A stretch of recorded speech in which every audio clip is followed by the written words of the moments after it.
38-year-old Kelly Moriarty and her girlfriend, 61-year-old Pat Carter, are missing. The last time anyone saw the Florida couple was about 2 months ago. Now, police are wondering if it was a lover's squabble turned deadly. She said they were fighting all night and that maybe Kelly had killed Pat. That Kelly had killed Pat because they were fighting. That's the story I got, that Kelly killed Pat. And court records appear to support Stacy's theory. Just months before the women went missing, Pat filed a restraining order against Kelly after they got into a fight that involved a gun. I look back now and realize they were having a lot of problems. Kelly also filed a counterclaim. Both were dismissed by the judge for lack of evidence. Then detectives get a break in the case. Kelly's car was found on Route 62, a rural area. The black Cadillac had been abandoned alongside the road. It was a gift to Kelly from Pat. Kelly would die before she would leave her car. She wouldn't let Grace or I even drive it.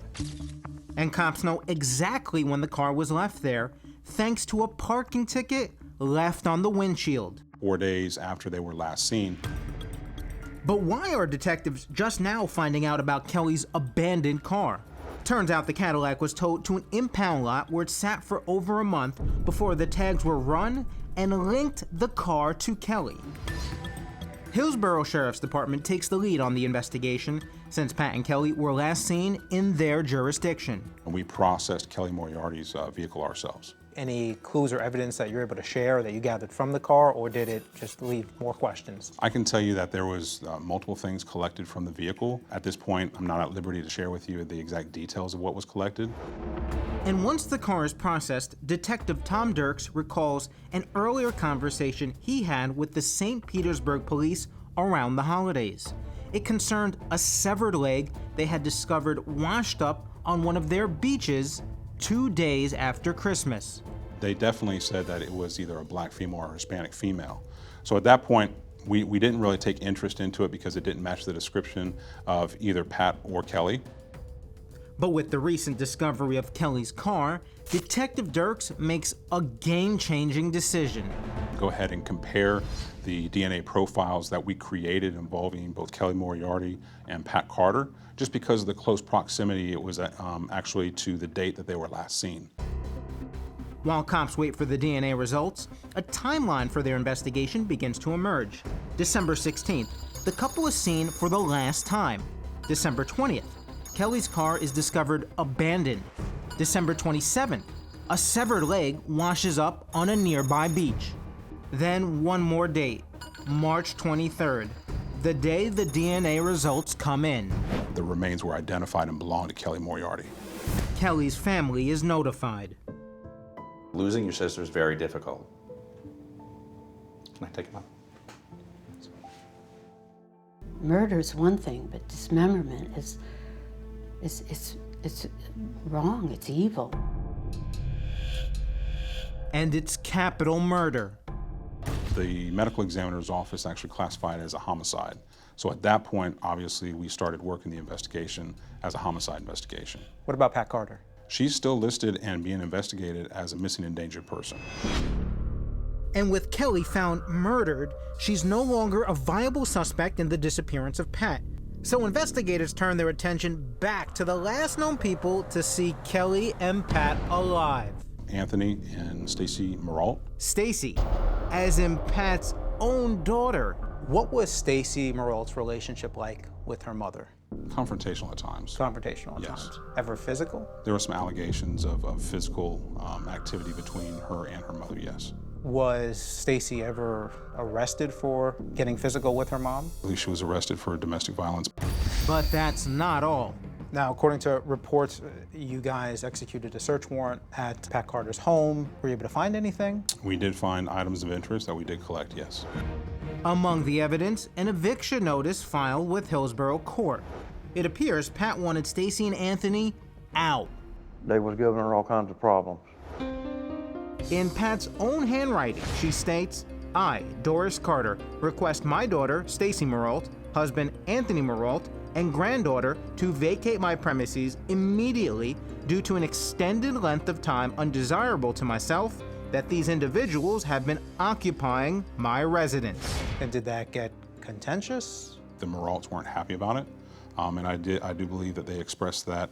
On December 15th, a judge ordered Stacy and Anthony Muralt to leave Pat's home. Were they looking for another place to live? Did they have bags packed? No. No? No. And on December 16th, just 24 hours after that court order, The women were never seen again. What a coincidence. What a coincidence. Do you believe that's a coincidence? No, I don't. and the possible motive, according to Pat's brother, That she didn't want my sister to marry Kelly because she thought that she'd be cut out of the will for anything, or any cash, any land, or anything. But the twists and turns don't end there. According to reports, there's bank surveillance video which allegedly shows Stacy accessing her mother's safe deposit box just 3 days after she went missing. And took out whatever was in that safe deposit box. Also, the families claim that Stacy's husband, Anthony, allegedly sold off Pat's jewelry and guns soon after her disappearance. We do know that she had guns that were left by her husband underneath her bed. They were taken by Anthony to a pawn shop, along with jewelry, and were sold at the pawn shop. And what does the Hillsborough Sheriff's Department think about these accusations made by the Moriarty and Carter families against Stacy and Anthony Muralt? It's the sheriff's office stance as of right now not to discuss the details in reference to the evidence that was collected.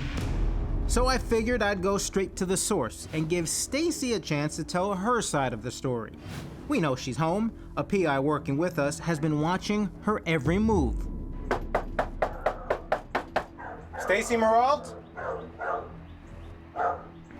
I see nothing. Lights are out, no movement. So here's the plan. We're gonna give it a little time. We're gonna come back and do a door knock. Maybe they are still sleeping and they can't hear us loudly knocking. I doubt it, but give them the benefit of the doubt. Then, as we are on the road, we get word from our PI that Stacy was in fact home, and now she's in her car. Our PI is hot on her trail, and we are right behind them. She's running 90 plus, okay? So they're actually speeding away. Oh, they're hauling ass. It looks like they actually are trying to evade us. Because as soon as we left... This is where the non-assessor would end up with. Where are they? Where are they now? She's running 90. I'm backing way down. We're passing exit 17. She's in and out of traffic. For the safety of everyone involved, the chase is called off. She obviously doesn't want to speak with us. But the Muralts will have to answer to the Hillsborough Sheriff's Department as long as they remain persons of interest. Definitely. We spoke to them, and we continue to make attempts to speak to them. Still, after 5 long years and no arrests, the families are understandably frustrated.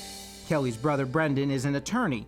He believes there is more than enough circumstantial evidence to at least present the case to a grand jury. The fact right now is that someone out there that literally cut my sister into pieces, that has not been charged, not been arrested. There's been absolutely nothing accomplished at this point in finding out who did this to my sister. The Moriarty and Carter families are united in their hope that one day this case will be solved. We know Kelly's dead. All I want, and Grace wants, and our family wants, and the Carter family wants, justice for the 2 women. Once again, investigators need your help to crack this case. So if you saw Kelly and Pat in the days after they were reported missing, or have any information you think might help this case, you're asked to call the Crime Stoppers of Tampa Bay hotline. That number is 1-800-873-TIPS. You can remain anonymous.